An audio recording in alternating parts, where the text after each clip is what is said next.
Hello and welcome to the Good Imaginations podcast. Tonight, we will journey to an encounter with a stingray, where you can unwind, reorient yourself, and if you would like, fall fast asleep.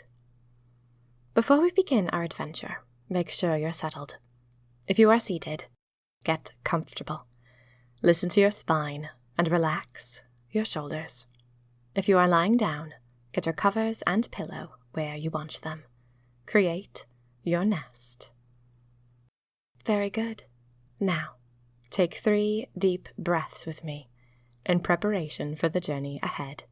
Let go of your day and travel to a vacation for your mind. Imagine with me. See, smell, and be present. Breathe with me now. In through your nose, out through your mouth. Slow and even. 1,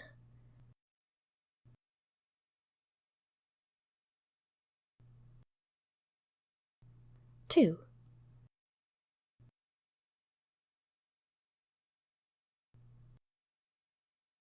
3,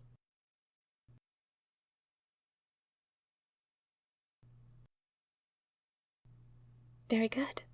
Now, shut your eyes and let's drift off to the site of tonight's adventure. You are tired of dust. Tired of the itch and the bother of being always in front of hot fires, or scurrying through hot streets, or working in dark, claustrophobic cellars. The air around you is always so stale. You crave a bit of an escape, something pure and wind-swept. It is bedtime, and you should be lying down. You should be getting settled, feeling the heavy weight of sleep on your eyelids and the slow relaxation of every muscle as you tip closer and closer into dreams. Instead, your eyes are open. They rove the ceiling. They want something more. Is that wrong? Slowly, you roll to your feet and creep over to the window. The window is cut out of stone, open to the street below and to the wind of the city. You risk sitting down on the stone sill, and you look out. You take a deep breath. The city, with its stone square huts and domed palaces, is slumbering. Below you, the thatched canopies of the market ruffle in the wind. A stray dog howls. Beyond all that, the sky is inky, tinged with blue clouds, and the stars shine like brilliant diamonds. The air is so hot and stagnant, you find yourself wishing you were out there, like you could dip a toe into the sky, then maybe plunge head first, like you were swimming in it. You imagine it for a moment, wishing you could explore the way a fish does, in any direction, rather than being bound to the ground. As you sit there wishing, baking in the stagnant night air, a shape flickers past the window, leaving you startled. A bird, at this time of night. The thing was much too large to be a bat, but it was distinctly flying. You lean your head out, curious, and that's when a beautiful fish, a ray, turns and looks back at you. It is a stingray. You have seen one before, but only in the fish market. This one is alive, rippling, floating. It is majestic, as big as you are, glowing on the edges with a phosphorescent blue. It looks at you. It seems to be thinking, analyzing you, the way a horse might. It's as curious about you as you are about it. Here is a bit of magic. A fish, flying freely in the night air like a moth. It ruffles closer, moving easily towards you. You reach out your hand, friendly, and the stingray tucks under your palm, like a horse asking to be petted. You run your hand down the rough weave of its skin. Like threads of both silk and wool under your hands, smooth like water in one direction and rough like sand in another. The stingray whisks away from under your hand and sails down a few feet, drifting like a petal, until it rests flat just under the window. You wonder why it has done this. You stare at it for a moment in confusion until you realize the stingray is beckoning you to come on, to climb on board, to come for an adventure, to meet the sky. You look back at your cot in the corner, as if you expect to see yourself there, asleep. You must be dreaming, surely. But you are not dreaming.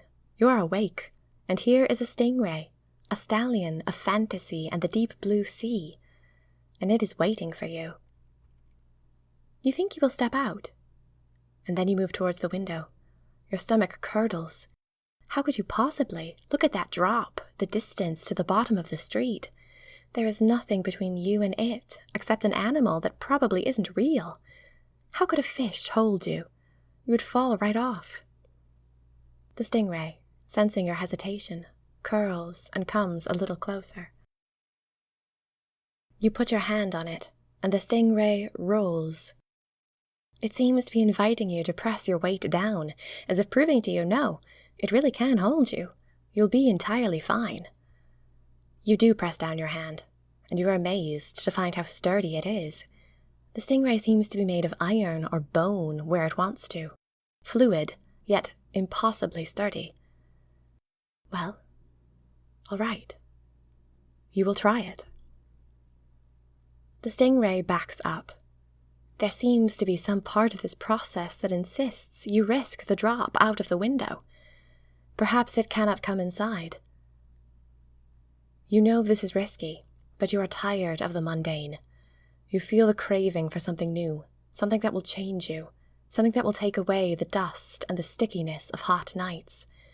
Feeling your heart batter back and forth inside your ribcage, you put both hands on the carpet, press down hard, and then there's a wild moment where both your legs are off the ground, and the only thing between you and the street is your hands on the stingray. Then, with a jump, you land on top of its back, and you sit in the middle of the sky. The stingray calms like a horse soothed by the presence of someone she knows, and you sit together in the cool night air. The stingray is huge, like a sail. You feel more alive than you perhaps ever have. You just sit. The stars twinkle up above, bright and sharp, and a wind that smells of grass and sand and ancient stone rolls over you. You inhale as deep as you can. In the distance, the domes of the palaces gleam, silver, like a hazy landscape of the moon. At first you think you'll never grow tired of just sitting here with nothing between you and the ground but a fish. Then you bend respectfully forward, and you curl your hands around the sides of the stingray. You hang on tight, and it takes several seconds for your heart rate to come down. Then, suddenly, you want to be off. You want to see more. You lean forward, and the stingray seems to sense, aha, indeed, we are off. And it jets forward towards the dark, mysterious mountain range. The night wind blows over you, and you feel limitless.